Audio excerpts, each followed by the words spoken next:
Marriage partner goes blind. I walk around the house every day wearing light clothes. Sometimes even without clothes. The man sits on the sofa calmly and silently. But his ears always turn red, sometimes even bleeding inexplicably. Until one day, I heard his inner thoughts: should I tell my wife that my eyes are actually fine? But my wife's waist looks really soft. I wonder what it feels like to hug her. My wife has long legs. I wonder how they feel resting on my shoulders. Stop! I step forward and cover his mouth. Just got back from the nightclub. Exhausted in body and mind. My dad sits on the sofa, arms crossed, smiling. I have good news for you. What? The company has gone bankrupt. Dad, are you crazy with grief? What are you thinking, Dad? I'm saying that every cloud has a silver lining. What silver lining? I have a bad feeling. Vincent's family is preparing to marry us. The Wynn family? The Wynn family has only one son, Vincent.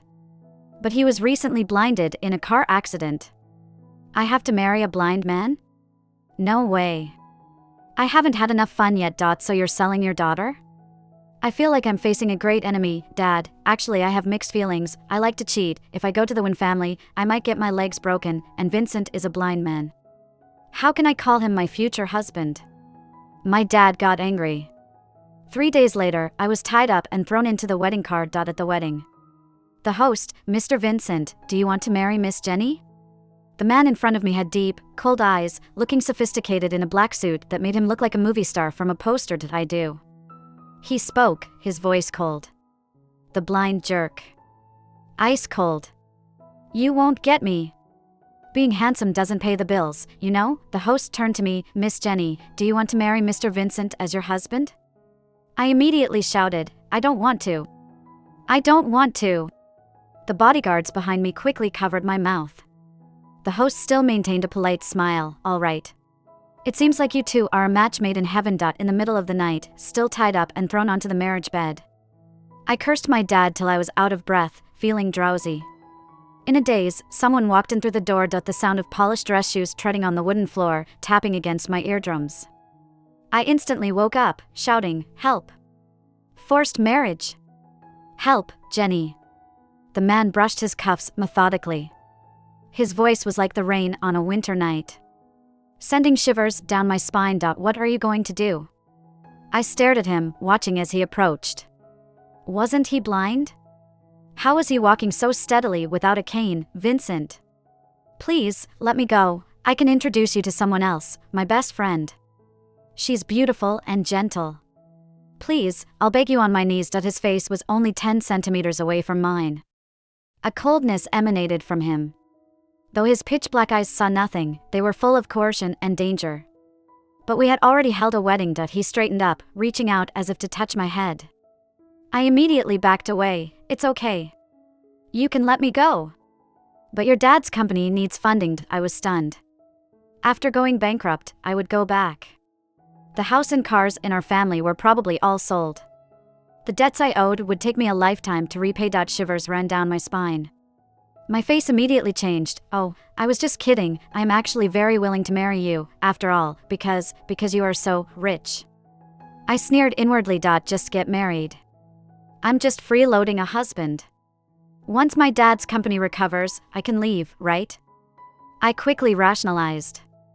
I didn't struggle and smiled at Vincent. All right then, honey. Vincent stiffened for a moment. Don't call me that. Oh. Too bad, honey. Suddenly something came to mind. Since this is a marriage, we need to establish some rules. You can't touch me. I sleep on the bed, you sleep on the couch. There's a guest room at home. Vincent reluctantly rubbed his forehead. Fine. You sleep in the guest room. The next morning, I found out that Vincent had already gone to work. How could he work if he couldn't see? Just as I was thinking, I felt hot all over. The air conditioner temperature showed it was already 39 degrees Celsius. I searched everywhere for the remote. Where is the remote? Hey Siri. Turn on the air conditioning. No response. I got angry. Losing my mind, I stripped off all my clothes and lay down on the sofa. I fell asleep like that. Suddenly, the front door opened. I heard familiar footsteps approaching. I woke up abruptly. Wait, don't turn on the light. I'm not dressed. I was only in my underwear. But it was too late that the light switched on. Vincent stood at the doorway, his gaze unfocused. I had forgotten. He couldn't see. I felt relieved and continued, lying down on the sofa. You're back. Come on, make some food. I'm starving. You haven't eaten all day? Vincent seemed somewhat uncomfortable for some reason, his gaze avoiding mine. How can you be shy if he can't see? I decided to tease him and walked up to him with bare feet, almost sticking to his body. Honey, am I pretty? I took his hand and placed it on my waist. Vincent's pupils contracted. His face turned red. You're pretty. Vincent turned his head away. You can't see anyway, it's boring. I turned around and left. Vincent's puzzled voice came from behind me. Can't see? Who told you I can't see? He paused. Yes, I lost my sight in the accident, then get it treated quickly. I walked up the stairs, ready to take a shower. After the shower, I thought about wearing a bathrobe, but then I remembered there were no cameras in the house and I only had a blind husband, so I decided not to bother. Naked sleep was just too comfortable. I rushed down the stairs and saw Vincent sitting on the sofa. I said, the air conditioning, I can't turn it on, it's too hot. No response. I looked down in confusion and saw Vincent sitting silently on the sofa, with red ears and not looking at me. Can't you hear me? I reached out to grab him by the collar. To my surprise, fresh blood started flowing from his nose. Should I tell my wife that my eyes are actually fine? Wait, who's talking? Vincent? What did he just say? No, his mouth didn't move just now. But my wife's waist looks really soft. I wonder what it feels like to hug her. Could I hear Vincent's thoughts? My wife has long legs. I wonder how they feel resting on my shoulders. I stared wide-eyed and jumped up. Stop! I stepped forward and covered his mouth. His eyes lifted slightly, looking at me calmly, and still, I didn't say anything. That's right, I know. But strangely enough, how could I hear your thoughts? Also, what are you thinking about? My wife looks cute when her eyes widen. I want to kiss her. I turned around suddenly. The man's indifferent eyes met mine. What's wrong? But I clearly saw him sneak a glance at my lips unintentionally. It was just an arranged marriage. How could a stranger ogle me? I seemed to have forgotten something. Did he just say his blindness had been cured? I raised my hand and waved it in front of Vincent. He did not move his eyes, slightly unfocused. Good thing I'm smart, otherwise, if my wife found out, I wouldn't get to see her sexy figure anymore. I packed up a bunch of things and threw them into my luggage casually. Opening the door, ready to leave, but I was stopped by a hug. Are you okay? I was supported gently. A very caring voice. If I hadn't heard his inner thoughts, I would have believed it. He's touching my waist. I stepped back in fear. The man came closer. Jenny, where are you going? Where are you going? You walk straighter than a zebra crossing. I watched him grope his way closer. My back was against the corner of the table. I shouted, stay away. The scene in front of me felt like a trapped prey. The hunter meticulously sharpened his knife. Stepping closer step by step. My heart felt like it was on the edge of a cliff. I swallowed hard. My best friend just had a breakup. I need to go to her house and comfort her. Vincent tilted his head, seemingly pondering, but I remember your best friend is vacationing in Florence these 2 days. I shrank my neck, eyes darting around. Oh, her grandfather graduated. Oh no, it's her dad who's pregnant. I'm going to help out. Jenny. The man was already standing in front of me, looking down at me. Why call me? I didn't dare look into his eyes, afraid he would throw me onto the bed. Don't lie to me. How could I, husband? I patted his shoulder, which was too close. There really is something. I'll be out for a couple of days. Fine. Vincent agreed. I widened my eyes, immediately dragged my suitcase and scrambled out of the door. Dad. Open the door. What a joke. My dad changed the passcode to the main gate. Even my own home is a no-go zone. My friend's phone isn't connecting. Not to mention any aunts or uncles. One by one, they looked down on me. They immediately blocked us when they heard about the company's bankruptcy. There was no hope left. I dragged my suitcase and sat on the curb, not caring about my image. I searched for a while. Oh no! I forgot my phone. Looks like I'm really going to be a wanderer this time. Can't go back to Vincent's house, that's a wolf's den. Sooner or later, Vincent will devour me alive. I must preserve my chastity for my future boyfriends. A little dog wagged its tail, carrying a plastic bag with bread in it, happily passing by me. Maybe it was a donation from a kind soul. I shouted out loud, "Stop." The little dog turned its head and blinked its watery eyes at me, as if asking what was the matter. Seeing the look in its eyes, I suddenly felt guilty. 10 seconds later, I was eating half a bread, and the dog was eating the other half in my arms. I felt frustrated. Now I could only compete with the dog for food. Vincent. It's all because of you. My dad doesn't want me anymore. Tears were welling up in my eyes. The dog licked me, as if trying to comfort me. Get lost. Go away. I pushed it away, but the scruffy little dog wriggled back into my arms. A fallen rich girl wandering the streets. It was impossible to find work. I would rather be arrested and sent to prison. At least there would be food there. People's words would be more pleasant to hear. Starving all day, I finally gave in. I found a job as a waitress in a bar, with the little dog following me around cheerfully. Did you hear? Vincent's newly wedded wife ran away. I know. Vincent's face was as dark as the bottom of a shoe. Vincent is so good, why would she run away? Couldn't bear it, young girl. Who knows, but judging by Vincent's expression, I bet if they catch her, she'll be tied up at home. I shivered all over. Just then, a familiar figure entered the bar, holding a phone and asking, "Have you seen this girl?" Vincent's people. I immediately stopped serving the drinks and tried to run. But the person at the booth behind me persisted, "Where's our drinks, waiter?" You, the skinny one who looks like a praying mantis. My arm was grabbed, "Where's our drinks?" Why do you look so familiar? I was anxious to escape. As I tried to run, I kicked out with my foot and then turned and ran. Jenny. I recognize her. Quick, catch her. Vincent will reward us handsomely. Vincent. You scoundrel. I ran to the narrow stairway, shouting as I went, "It's all because of you." I feel like I'm a wanted criminal now. The ill-fitting work uniform hindered my footsteps. I tore off the tight skirt in a swift motion and ran down the stairs. But as soon as I turned a corner, a hand reached out and firmly covered my mouth. Simultaneously, I was pulled by someone. "Caught you," a low, hoarse voice resounded in the empty, dark stairwell. The sound was chilling.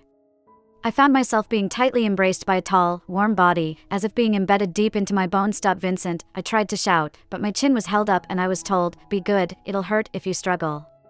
Next moment, he kissed me fiercely, biting my lip as he did so. I was kissed into weakness, unable to catch my breath. My hands, which had been resisting, gradually fell, giving the appearance of compliance.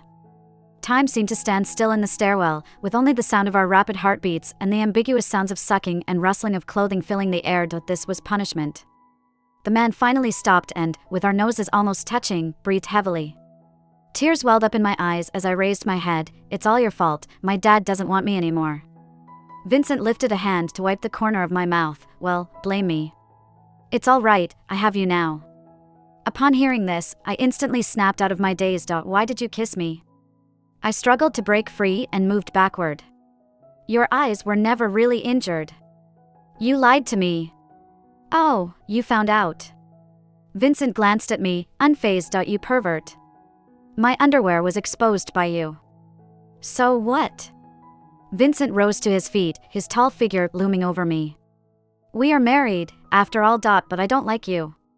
"It doesn't matter, you'll eventually come to like me." Vincent walked up to me, squatting down, and held my chin, looking down at me with his dark eyes like a deep lake. Vincent loosened his tie from around his chest and wound it around my wrists. Then he picked me up. "We're going home." "Wait. Can I sit next to the driver?"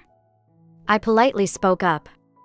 Because even in the car, I was still held in Vincent's embrace. His scent enveloped my whole being. Who could withstand it? No, you can't. Vincent lowered his head and ran his fingers through my hair. His lips began to descend, as if to kiss me again. I immediately turned my head. I saw my skills. "Not my body." "Give it up, too bad." Vincent's tone was melancholy, but he didn't try to kiss me again. I tried to listen for any signs of his thoughts. How come I couldn't hear his heartbeat anymore? What was this man thinking? Lost in my thoughts, we arrived home. I was still being carried princess style by Vincent into the house.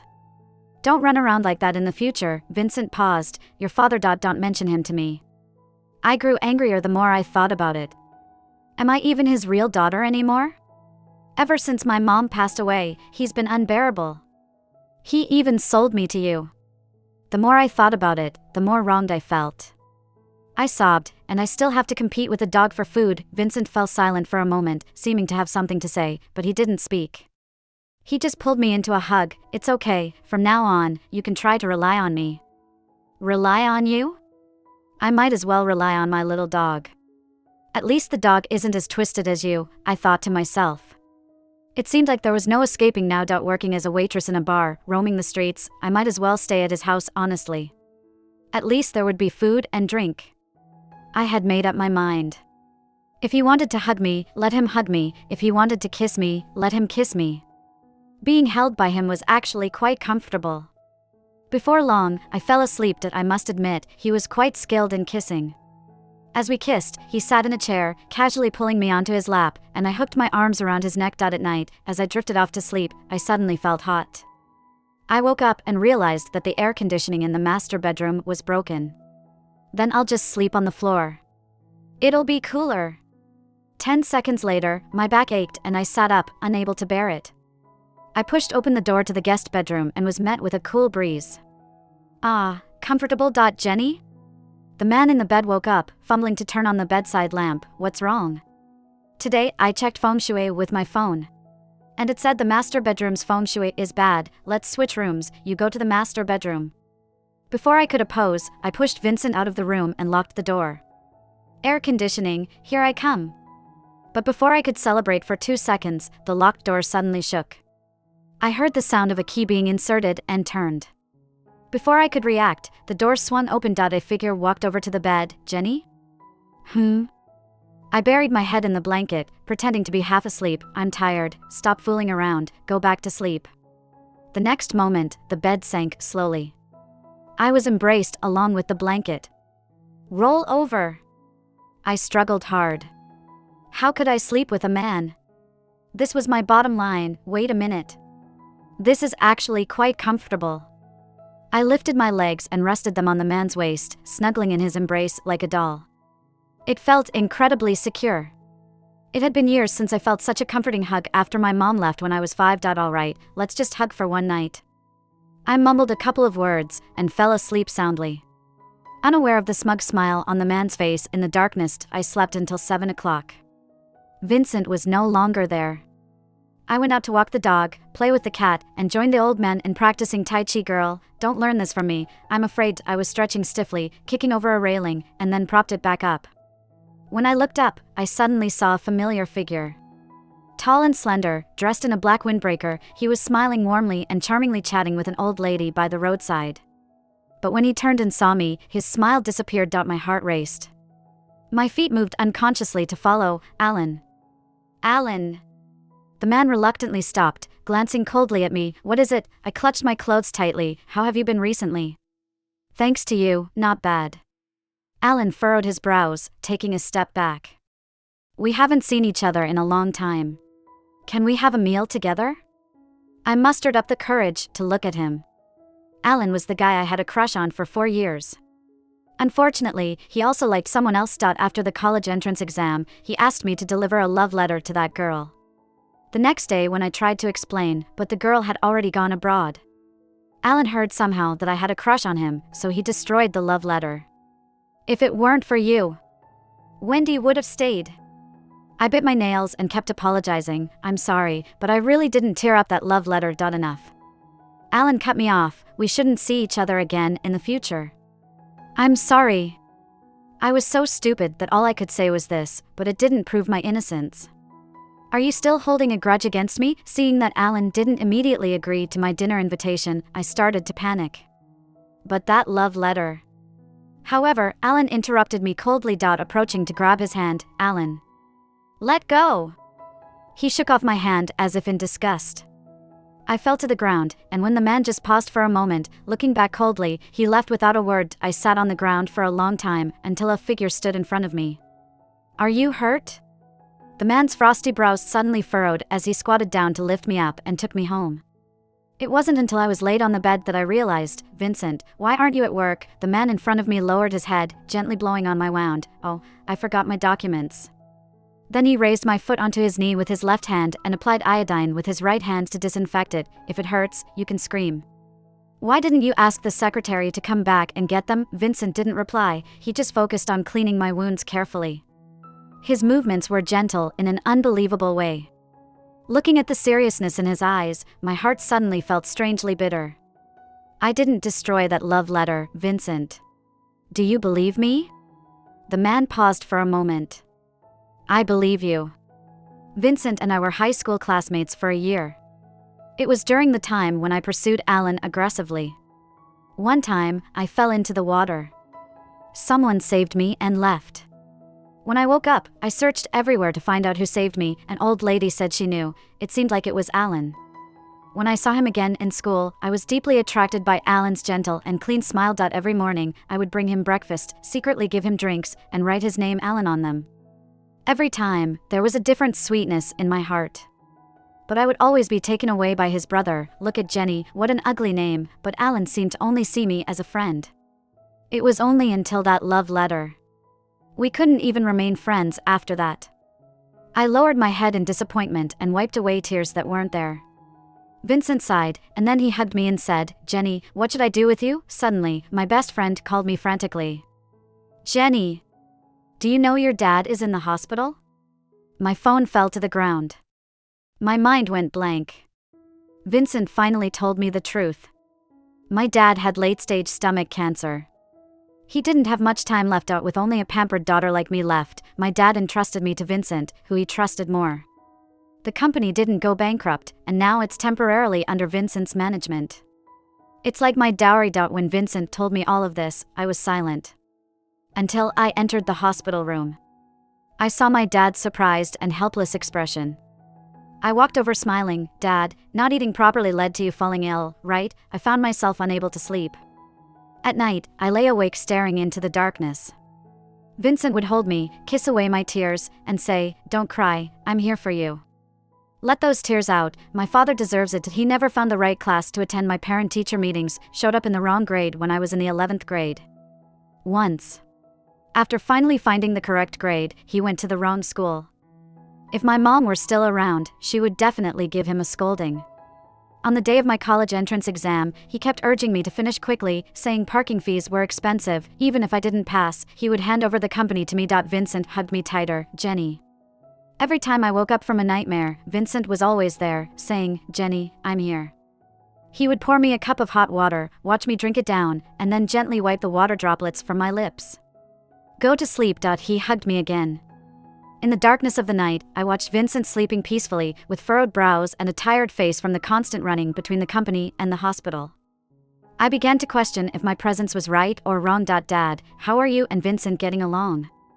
My dad leaned against the head of the bed, eating the apple one peeled for him, looking all curious. It's all right, I guess, I replied. You two better hurry up and give me a grandchild, got it? My dad started handing me the peeled oranges. How is that even possible? I exclaimed. I'm so beautiful.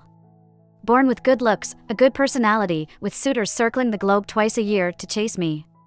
I stood up dramatically. You have no idea, Vincent is so clingy, always afraid I might get kidnapped. He's always around, hugging and kissing me. Oh, it's really annoying not knowing when to stop. What a worry. As soon as I finished, I noticed my dad looking entertained. Sensing trouble ahead, I turned around, and there stood Vincent behind me, arms crossed, calmly watching me. Clingy? Always hugging and kissing me? Not knowing when to stop. I awkwardly chuckled, I'm just messing with my dad.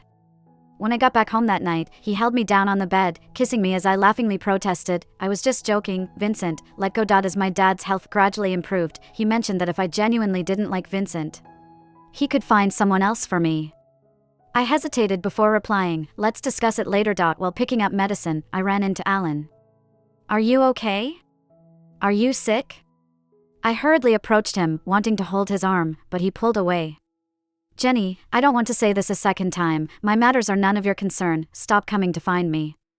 As Allan spoke and turned to leave, a hand pulled me back.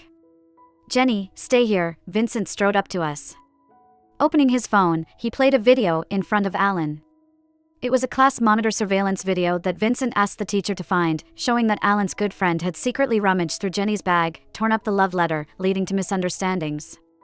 Then, Vincent reached out and put his arm around me. "Jenny and I are already married. Jenny came here to clarify the misunderstanding. If you don't believe it, then you're just a fool who's easily misled by others." Allan's whole body trembled. I believe he finally saw the truth that had been delayed by almost 10 years. "Jenny," Allan stammered apologetically, "I'm sorry." His late apology suddenly felt so tiring. "Let's still be friends, okay?" This time, Allan tried to reach out to me, but Vincent pushed him away, saying, "I told you we're already married, she's my wife now." With a bowed head, he added, "Let's go." I stared at Vincent in disbelief, my heart beating uncontrollably. When I got back home, the realization hit me, and I turned to thank Vincent. "Thank you. No need." Vincent glanced at me, then unexpectedly pulled me close, lowering his head to kiss me, saying, "Consider it a gesture of appreciation." I felt a sudden sting, pushing him away. "I'll go back to my room first." "Oh no. I think I've fallen for Vincent." I texted my best friend, excitedly sharing, "Sometimes he's so handsome and authoritative." Suddenly, I saw a message pop up in a group chat with my name mentioned. My heart skipped a beat as I clicked on it. Wasn't Jenny the one who fell into the water before? "Yeah," she said. "Allan saved her. But my grandma turned out mistaken. She saw Vincent at the hospital today and mentioned this guy who saved a girl who fell in the water." My mind became clear, yet a deep sense of absurdity and collapse filled me. I had liked Allan for 4 years, thinking it was him all along. It had been a misunderstanding. It was always Vincent. How intertwined our destinies were. From an early stage, a wave of clarity swept over me, realizing that everything had been wrong. I had pursued the wrong person. In reality, it was Vincent who had been there all along. Could I now really start liking Vincent again? Absently holding a stuffed toy, Vincent walked out of the bathroom just after his shower, shirtless. I stole glances at him, feeling awkward. "If you want to look, just look openly." Vincent dried himself with a towel casually and threw it into the laundry basket, teasing, "Why peek when I'm right here?" I turned away without saying a word. Vincent climbed into bed and moved closer. "Are you mad?" "No." I suddenly felt restless. "Why are you always so good to me, Yuri, my wife?" Vincent hugged me from behind. After a long silence, I turned around and kissed Vincent's cheek. As I tried to leave, the sound of his heavy breathing stopped me as he pulled me into a deeper kiss. "Why are you so forward today?" Without a word, I turned around, straddling him. "Don't speak, just kiss me," I whispered. Vincent was taken aback. "Jenny." The air was thick and hot. I lay in the bathtub, exclaiming, "Vincent, what did you eat to grow this big?" Vincent rubbed my head gently and softly replied, "You." "Dad, do you think if I tell Vincent this, he'll want to kill me?" Dad chuckled. "How petty, bringing a few fruits to visit your old man." "Come on, spill it." "Dad." "Actually, I was going to set up a marriage for you back then, but halfway through, Vincent intervened. He said he had secretly admired you for a long time. I couldn't believe what I was hearing when. It seems like he said he had a crush on you since high school, calling you a little son, lively, bringing positivity to people." It sounded a bit formal, but I could tell he was sincere. "He even promised to love you forever, and since I knew his dad, I arranged for you too." My dad ate a banana, blinked, and unintentionally brought about a good relationship for me. But I felt like my heart was a soft and sour fruit, with thick juice dripping down. Secretly in love with me? Since high school? It all started when he transferred here. So, when I was pursuing Allan. Did he see it all along? How much must his heart have hurt? I rushed back home and waited for Vincent to return, then hugged him tightly. "What's wrong?" I didn't say anything, just held on to him. After a while, I spoke. "I'm sorry for running away before and making you search for me for so long." Vincent smiled and patted my head. "It's not your fault. And also, I'm sorry for thinking that the person who saved me back then was Allan. Stop, Jenny." Vincent lowered his head and kissed me. "Look, we're together now, that's good enough. As for those years, those misunderstandings, I don't think they matter. It's okay, as long as you know I love you." Allan chased me to the hospital downstairs to apologize and seek my forgiveness. "I'm sorry, it was all my misunderstanding. Can we still be friends?" Allan stood in front of me with a bouquet of flowers, dressed similarly to back then, in a simple white shirt, smiling as brightly as before. Now I just feel nauseous. It's too late, Allan. I'm already married. So, no. Since back then you chose to cover your ears and not listen to explanations, now that the truth is out, what's the point of uncovering your ears again, Jenny? Allan tried to come closer to hug me. I'm really sorry. I backed away, feeling dazed. That I'm sorry. Something that I never needed to hear, yet said so many times over the years. If there were misunderstandings, let them be. I don't care anymore. I'm married to Vincent, don't look for me again. No, Jenny, your marriage to him is just an alliance, you can't possibly like him. You liked me for so many years before, right? I've changed my mind now. As long as you agree, I'll divorce you from Vincent immediately and marry you. Who says I don't like Vincent? He's rich and kind. Sorry, you should go now. As I turned around, I saw Vincent leaning on the car door nearby. I didn't know how long he'd been listening.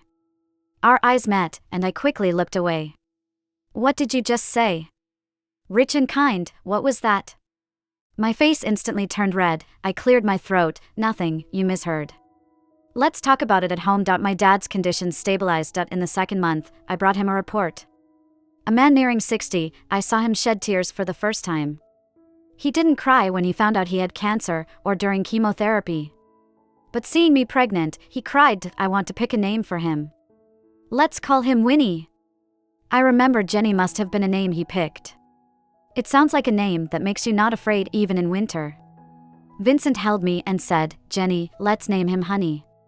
Honey. In high school, after Vincent finished playing basketball, he wiped the sweat off with his shirt. Suddenly, he saw Jenny smiling as she handed a bottle of water to Allan. Vincent suddenly felt thirsty but refused all the offered water. He just wanted to be alone. If he wasn't given water, it was fine. Good luck, classmate. Right before the sports day's 1,000-meter race, Jenny handed him back his number tag, waved, and cheered him on, encouraging him to do his best. If you're too tired, don't push yourself, take a break, Vincent smiled. Everyone told him to fight for first place and bring glory to the class. Unexpectedly, there was someone considering him as well. All right. Vincent stepped onto the track. He glanced into the distance, the sunlight just right.